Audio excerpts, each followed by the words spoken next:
Ya estamos de vuelta. Listo. Perdón, pero es que le inicié, pero Sí, no se preocupe, profe. de repente. Ok,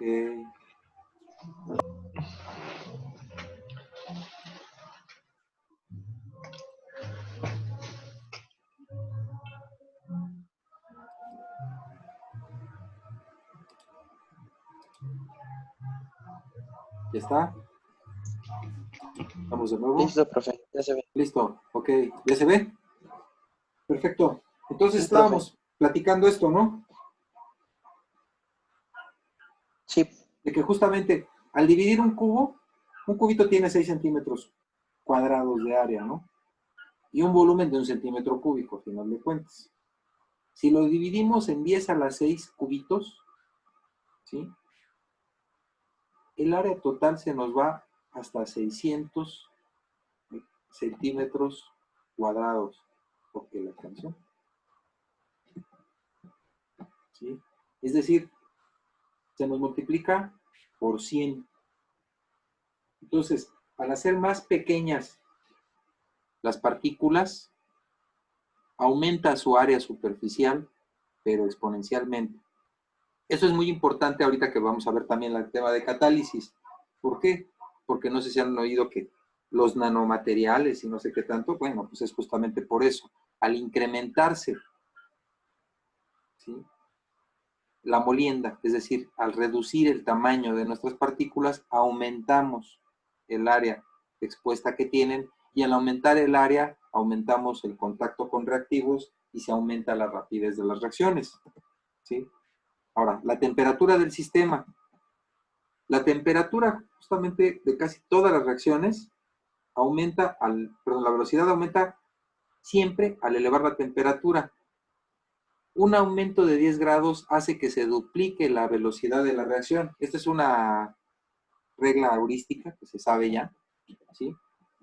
Pero dice que cada vez que aumenta 10 grados una reacción, su velocidad se duplica, ¿sí?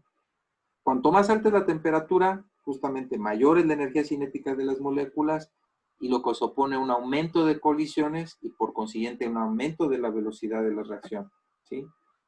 Los modelos teóricos de la cinética es lo que les estaba platicando, la teoría de colisiones y la teoría del estado de transición. No se contravienen, al contrario, se complementan.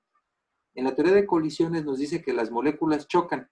En gases, pues obviamente la frecuencia de colisión es alta, es del orden de 10 a la 30 colisiones por segundo. Sin embargo, si todas esas colisiones produjesen reacción, pues las velocidades de la reacción serían altísimas, ¿no? Del orden del 10 a las 6 moles por segundo. ¿De dónde se saca ese número? Pues con el número de Avogadro. Pero en realidad son mucho menores. ¿Qué quiere decir? Que no todas las moléculas, ¿sí?, que chocan, reaccionan. Y aquí interviene un término muy importante que es la energía de activación. Solo los choques entre moléculas que traen una energía cinética mayor que una dada producen reacción química. Es decir, se necesita un mínimo de energía para que se lleve a cabo el proceso de reacción. Esa pequeña energía que hay que darle al sistema se llama energía de activación. Como análogo, y siempre pongo ese ejemplo, pues es el fósforo, ¿no? Los cerillos. Tú tienes un cerillo en la mano, tienes el oxígeno, tienes combustible, como tienes el triángulo, pues para que se lleve a cabo la reacción. Sin embargo, no inicia hasta que lo raspas, ¿sí?, con algo, y ese pequeño algo que le estás dando de energía es la energía de activación suficiente para que desemboque en una reacción bastante espontánea y cuantitativa, que es la de oxidación del fósforo. La teoría del estado de transición, ¿sí? Perdón, antes de eso, dice que solo los choques entre moléculas bien orientadas son efectivos. Es decir, no solamente necesitas que tenga la energía suficiente, sino que también necesitas que tenga la orientación definida. En la teoría del estado de transición nos dice que los choques efectivos, ¿sí?, cuando los choques son efectivos se forma una especie hipotética, es decir, un complejo activado. Es un estado de transición que es altamente energético, altamente reactivo, de un tiempo de vida muy corto, ¿sí?, y que puede transcurrir o bien a reactivos o bien a productos. Y la diferencia de energía entre el estado de transición y los reactivos es justamente esa energía de activación. Se me movió un poquito esto, pero se ve. La colisión no reactiva, no tiene suficiente energía cinética. Bueno, pues chocan las moléculas, pero no, el choque es elástico, cada quien se regresa por su lado. Cuando tienen la energía suficiente y la orientación adecuada, aquí se me movió, pero quedan pegadas, ¿no? Quedan unidas estas, es decir, hay una reacción, ¿sí? Hay una transferencia. La colisión no reactiva, tiene suficiente energía cinética, pero no la orientación adecuada. Entonces nada más chocan, pero no existe ninguna reacción. Entonces, tenemos la energía de nuestros reactivos. Estas son las coordenadas de reacción, donde tenemos la energía de los reactivos. Tenemos nuestro complejo activado. Cuando chocan, si se dan cuenta, el oxígeno está aquí intermedio. Es una especie, ¿sí?, altamente reactiva, muy inestable, donde puede transcurrir a productos o puede regresarse a reactivos, ¿sí? En este punto tenemos la energía de productos, la energía de reactivos. La diferencia entre productos y reactivos, es decir, la energía final menos la energía inicial, cuando esa presión constante nos da el delta H de reacción, ¿sí? La diferencia entre la energía de nuestros reactivos y el estado de transición nos da la energía de activación directa, mientras que la diferencia entre la energía de productos con respecto a la energía de nuestro estado de transición nos da la energía de activación inversa.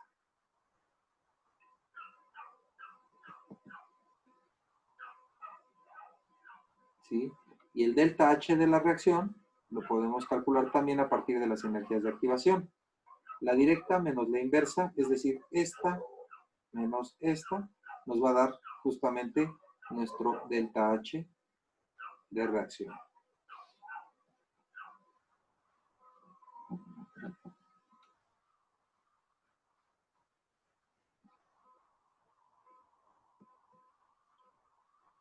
Ahora, la dependencia que guarda la constante de velocidad con la temperatura, ¿sí?, es la siguiente.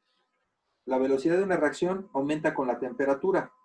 Y este hombre Arrhenius logró formular esa ecuación empírica, que está fundamentada también con algunas otras, pero que nos reproduce y nos verifica correctamente cómo es la dependencia de la temperatura, ¿sí?, a partir de la constante.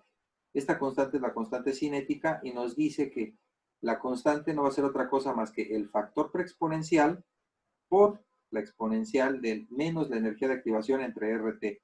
Este factor preexponencial, ¿sí?, también se le llama factor de colisión, ¿sí? En su modo logarítmico, esta ecuación se ve de esta forma. Este término se puede separar como 1 en t y tenemos que y es igual a b menos m por x, donde x es 1 en t, la pendiente sería menos la energía de activación sobre r, y la b es logaritmo natural del factor exponencial.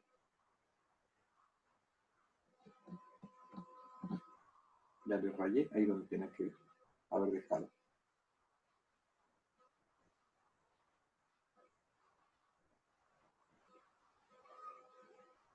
Entonces, una línea recta, perdón, una curva que tracemos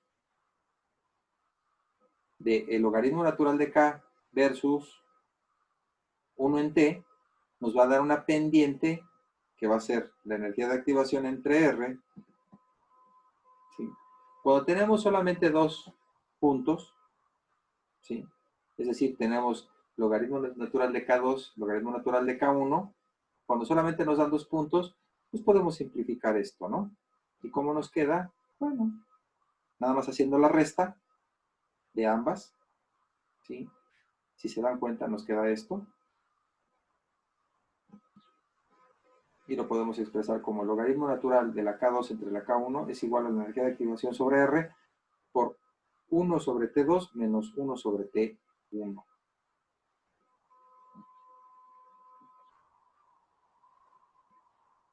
A mí en lo particular me gusta emplear completa la ecuación y hacer el gráfico completo para obtener directamente ya la energía de activación.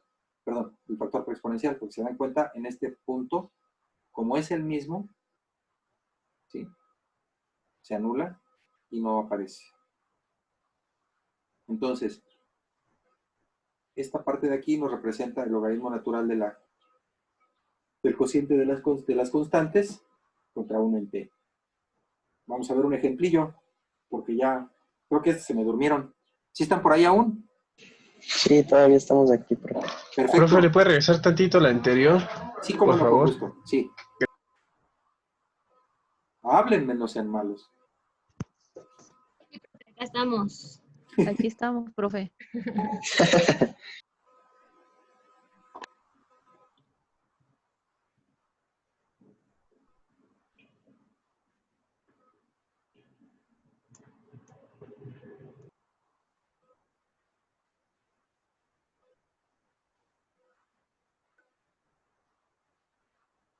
¿Listo? Listón. Sale. A ver, ejemplo. Calcula la energía de activación de una reacción cuya constante de velocidad vale 3.46 por 10 a la menos 5 segundos a la menos 1 a 298 Kelvin y 9.63 por 10 a la menos 5 a 305 Kelvin. ¿Vale? Solo que lo único que nos piden es la energía de activación. ¿Sí? Y sabemos que nos dan nuestras dos constantes. Yo puedo utilizar logaritmo natural, bueno, de hecho, lo voy a borrar para ponerla completa.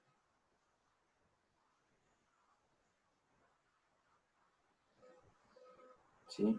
Yo sé que la K es igual al factor preexponencial por la exponencial de menos CA sobre R por T. ¿Sí? Y en modo logarítmico es logaritmo natural de K. ¿Por qué pongo ya directamente? No lo sé. No me pregunten. Logaritmo natural de K es igual al logaritmo natural de A, ¿sí?, menos, que baja, EA sobre R por 1 sobre T. ¿Sí están de acuerdo? Sí, profe. Ok. Entonces, visto desde este punto de vista, yo puedo hacer lo mismo que hicimos en esta ecuación, ¿sí? Hacer el cociente de las constantes y ya lo obtengo. Entonces, el logaritmo natural de K2 sobre K1 no va a ser otra cosa más que la energía de activación sobre R por 1 sobre T2 menos 1 sobre T1. Sustituyendo de aquí, nos quedaría que sería el logaritmo natural de la K2, que serían, ¿cuánto vale? 9.63 por 10 a la menos 5 sobre, bueno, como esta por 10 a la menos 5, esto sale sobrando, sobre 3.46, ¿sí? Va a ser igual a la energía de activación sobre R por 1 sobre 305 menos 1 sobre 298. De aquí el reto es despejar este término, por lo tanto, la energía de activación, ¿cómo nos queda de ahí despejada? Nos queda como... Ahí. Es punto... ¿Cuál le retomamos? R. La R para cálculos de energía de activación siempre debe de ser en unidades de energía por mol. La de caloría, ¿Sí? mol Quiere Kelvin, ¿no? agarrar la de calorías, entonces la de para calorías vale 1.987 calorías por mol Kelvin, ¿sí? O puede tomar usted la de 8.314 joules mol Kelvin. ¿Cuál quiere? La que guste. Profe, Sí. ¿qué le pasó a la A? Ahí me perdí un poco. Ah, ¿a la A? Pues es que justamente, profe. mire, fíjese. Vamos a hacerlo así.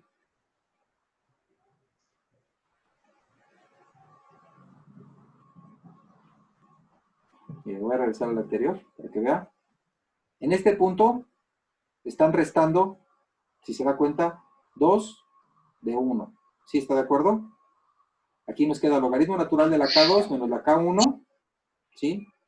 Y es menos logaritmo de A sobre logaritmo de A. Ah, ok, ya. Ya, ¿Sí? ya, ya. Entonces se convierte Sí, en sí, la sí. unidad. Sí, cierto. Y es por eso que desaparece. A mí en lo particular me gusta más emplearla así Ok. completa, ¿sí? Y hacer, este es Y, ¿no? Y este es X.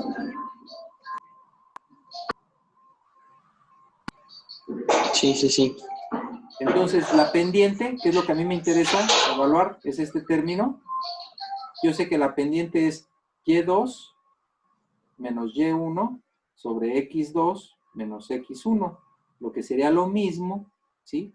Logaritmo natural de K2 menos logaritmo natural de K1 sobre 1 sobre T2 menos 1 sobre T1, y este me va a dar la pendiente, que es la energía de activación sobre R negativo. Cualquiera de las dos formas es lo mismo. ¿Sí están de acuerdo? Sí, Profesor, creo profe. que EA me da menos 26.409. Menos 26.409. Sí. ¿En qué unidades? No sé, calorías mol Kelvin. Ah, es que fíjese bien aquí, ¿sí? En esta se ve mejor, por eso les digo que me gusta más usarla completa, ¿sí? Aquí tenemos en Y, ¿qué tenemos? Logaritmo natural de K, ¿sí? ¿Los logaritmos naturales tienen unidades? Pues no, No. ¿verdad? Este es adimensional. No. Mientras que aquí estamos poniendo 1 en T, es decir, tenemos una pendiente negativa, y las unidades de esta pendiente que nos están dando son las unidades de Y, que es adimensional, sobre las unidades de X. ¿Sí están de acuerdo? Pero este es 1 sobre Kelvin. Por lo tanto, esta pendiente tiene unidades de Kelvin. ¿Sí está de acuerdo? Sí. Sí, profe. Yo obtengo la pendiente, y la pendiente tiene unidades de Kelvin. Pero la pendiente no es otra cosa menos que EA sobre R. Y este tiene unidades de Kelvin. Por lo ¿No sería tanto, calorías ajá, mol? por lo tanto, la energía de activación, cuando me da la pendiente también negativa, ¿les dio negativa o positiva? Negativa. Entonces tenemos negativo y negativo, se convierte en positivo, ¿si están de acuerdo? Y esta no es otra cosa más que menos M por R, ¿si está de acuerdo? Esta tiene unidades de Kelvin y esta tiene unidades de... ¿Usted lo utilizó en joules? No usé la de caloría mol. Bueno, caloría, mol, Kelvin. Por Kelvin, las unidades de la energía de activación son calorías por mol. ¿Sí está de acuerdo? Sí. Perfecto. Dice que... Ok. Entonces vamos a ver si es cierto. Sustituyendo logaritmo natural de las constantes y el inverso de las temperaturas, se reduce el término logarítmico, se reduce el término de temperaturas, despejamos la energía de activación, ¿sí? Que no va a ser otra cosa más que pasar para acá la R, ¿sí? Pasamos para acá la R y la dividimos, ¿no? Por lo tanto nos da, ¿sí le dio lo mismo?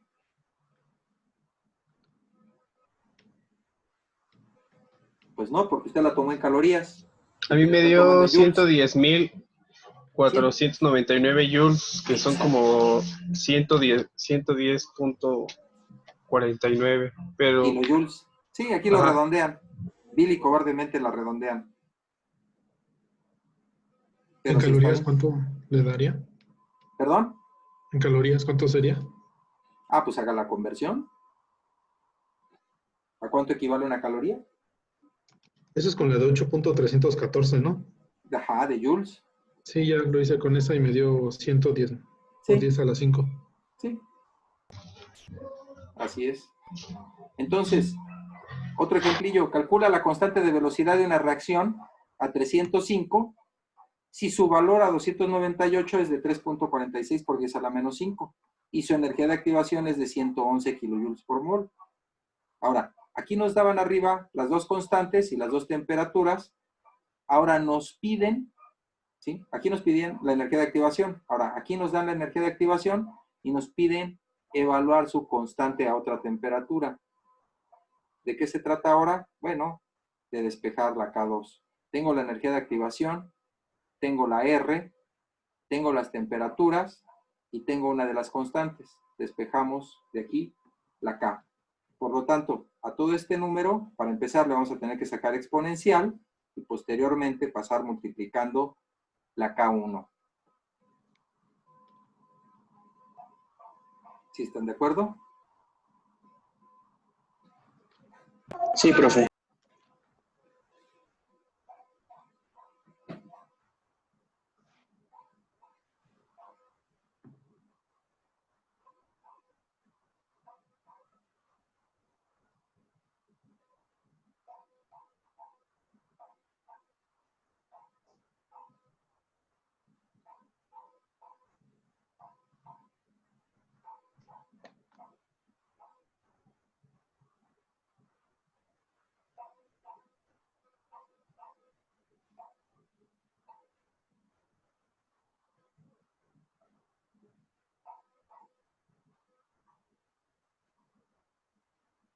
¿Listo? Espere. No, Sí. espere. Sí, no se preocupen, me espero.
Listo, profe. ¿Listo? Ok, de acuerdo, seguimos.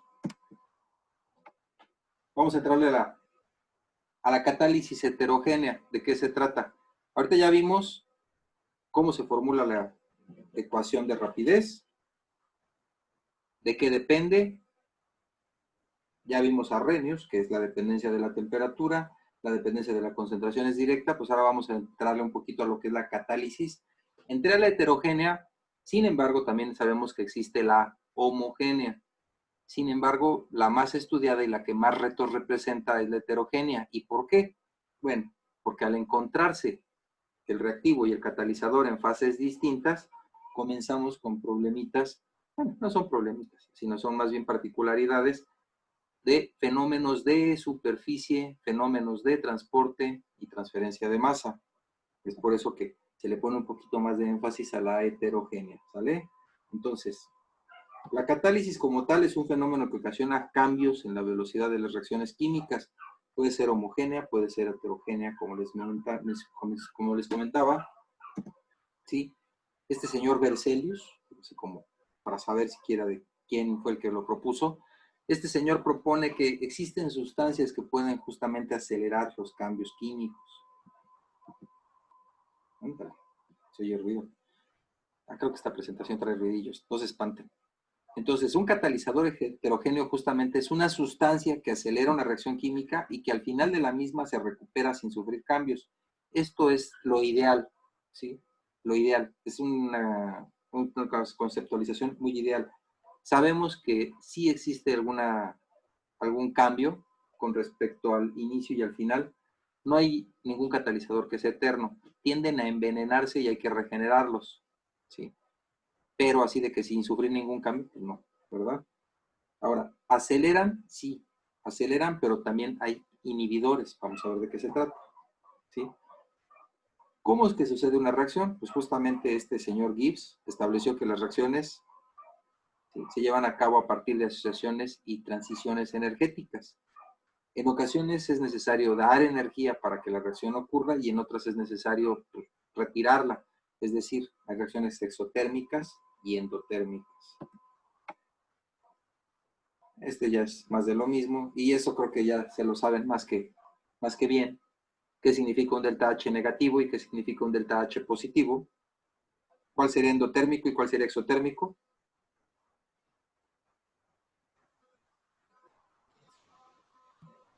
¿Andan por ahí? Sí, el exotérmico es cuando expide calor. Exactamente. ¿Y cómo queda tu delta H? ¿Negativo o Negativa. positivo? Negativa, ¿no? Dice aquí que los reactantes contienen más energía que los productos. Pues sí, ¿no? Entonces, el delta H, voy a rayar aquí, es igual al delta H de los productos menos delta H de los reactivos, ¿sí? Si dice que la exotérmica, los reactantes contienen más energía que los productos, ¿sí? Es decir, nos va a quedar un negativo. Este sería exotérmico. Ahora, una vez más, los factores que afectan la velocidad de una reacción es la concentración de reactantes, que ya lo vimos, la presión, que es una medida indirecta, ¿sí? Al final de cuentas está ligada directamente con la concentración, la temperatura, como ya evaluamos con la ecuación de Arrhenius, y la presencia de catalizadores. Órale.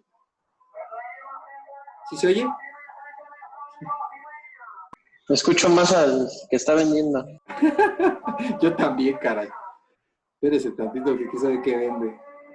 Pero bueno. Entonces, la presencia de catalizadores va a modificar la velocidad de las reacciones. ¿Y cómo las va a afectar? Bueno, vamos a empezar por el efecto de la presión. Dice que un efecto de la presión causa el aglomeramiento de las moléculas y con ello pues incrementan los choques. Entonces, la velocidad de las reacciones se incrementa al aumentar la concentración de los reactivos, ya que aumenta el número de choques entre ellos. Nos quedan 10 minutitos. ¿Sí? Uy, esta cosa tiene ruido y va despacito. Uy, que la canción. A ver, ¿a qué horas? Voy a quitar esto porque está feo. Ya está, mejor. Así. Si hasta en clase se lo saltaba. ¿Verdad que sí? Pero bueno, está bien. Ahora lo dejé que transcurriera. A ver si se va este gritón. Nos quedan 9 minutitos. Después de este, ¿qué vamos a hacer? Tomamos un recesito y regresamos para hacer ejercicios porque todavía me deben un examen. Va. ¿Sí, no? Sí. Entonces vamos Sí, a terminar bien. rápidamente con esto que es el puro choro. Son las bases, los fundamentos y ya regresamos con ejercicios, ¿sale? Entonces, esto Órale. ya es lo que habíamos visto, que los choques tienen que ser efectivos, que tienen que llevar una orientación y deben de llevar una cierta energía. La constante de Arrhenius, que ya la revisamos, ¿sí? Y esto es a lo que me refería. Reacción exotérmica, reacción endotérmica, las energías de activación. Órale. Ahora, aquí viene el asunto. Cuando la reacción no está catalizada y cuando la reacción está catalizada, no importa si es exotérmica, si es endotérmica, puede aplicarse a un catalizador. No hay ningún problema. Si se dan cuenta, la energía de activación, es decir, la formación de un complejo activado, cuando no está catalizada, es mucho mayor esa energía de activación que cuando está catalizada. ¿Y por qué?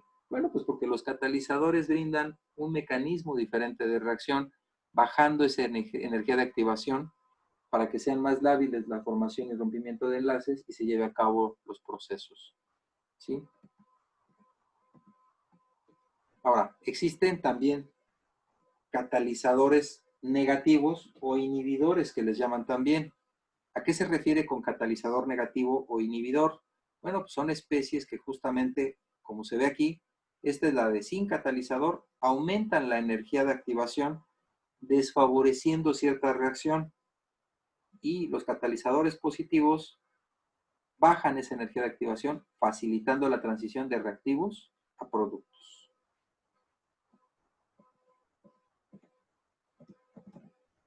Ándale.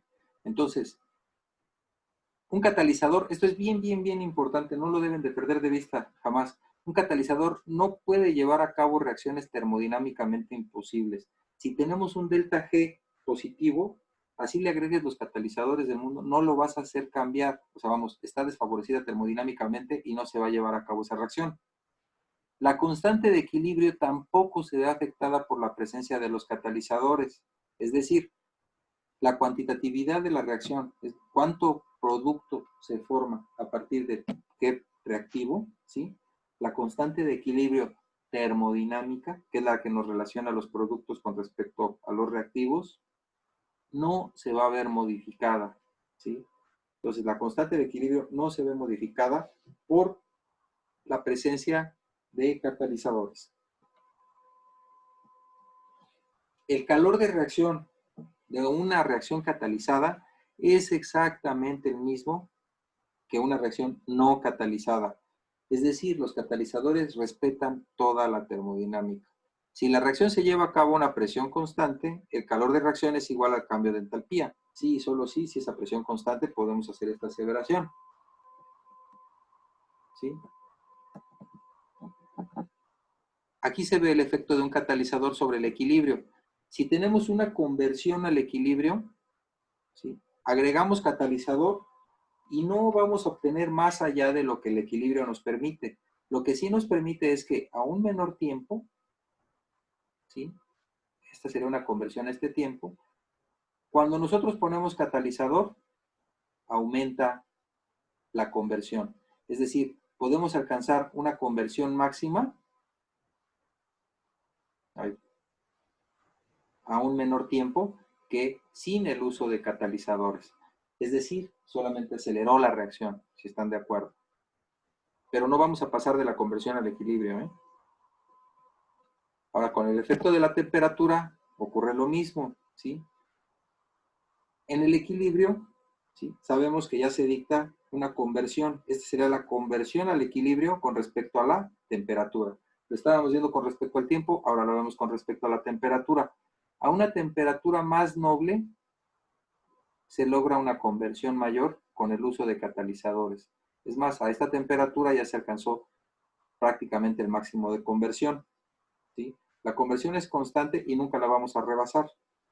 Mientras que para llegar a este grado de conversión necesitaríamos muchísima mayor temperatura. Haciendo el balance entálpico siempre nos va a dar la misma. Catalizada que no catalizada. Esto es para reacciones consecutivas. También puede modificar las constantes el hecho de aplicar catalizador, ¿sí? Lo que quiero que quede claro es que no es lo mismo esta constante, ¿sí?, que la constante termodinámica. La constante termodinámica, esa no se va a ver afectada porque está directamente relacionada con las concentraciones a su coeficiente estequiométrico. Es un balance como tal. Y esta constante es una constante cinética que está elevada a los órdenes de reacción. Y esta constante lo vimos, que depende de la temperatura. La parte de la expresión cinética que depende de la temperatura está incluida en la K, en la constante. Por lo tanto, puede modificar estas curvas por esta constante que es la rapidez con la que se forman o se consumen. ¿Sí? Ahora, para caracterizar los catalizadores, cuando los sintetizas, por lo general se caracterizan los catalizadores sólidos. Estas son algunas de las pruebas que se pueden llevar a cabo.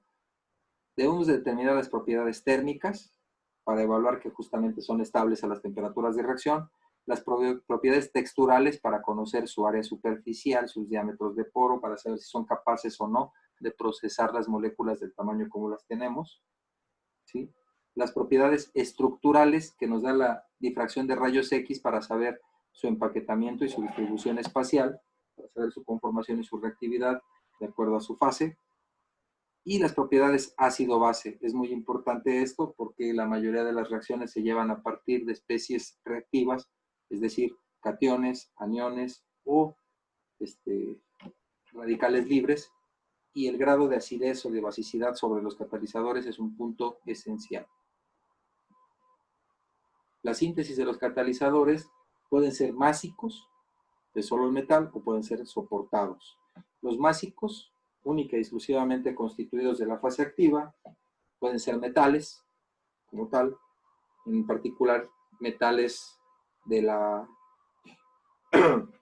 del periodo D, es decir, elementos del estado de transición, y los soportados, que están constituidos por los metales nobles, retenidos sobre una superficie de un sólido de gran área superficial. ¿Y para qué la gran área superficial? Para que sea máximo el contacto, máxima la reacción y sean efectivos. Se pueden soportar sobre mordenitas, sobre lúminas, sobre silicatos, sobre zirconias. Hay infinidad de superficies sobre las que se puede soportar, pero sobre todo tienen que ser de gran área superficial y deben de tener algunas características estructurales y térmicas que le permitan funcionar como soportes. ¿Sí? Los métodos de síntesis, esto ya está ya muy adelante, la precipitación, la activación de arcillas, de zeolitas naturales y la de sol gel. Esto ya no me voy a meter tanto en ello. ¿Sí? Las propiedades térmicas, no, esto ya tampoco. Y de aquí ya me gustaría empezar con esto.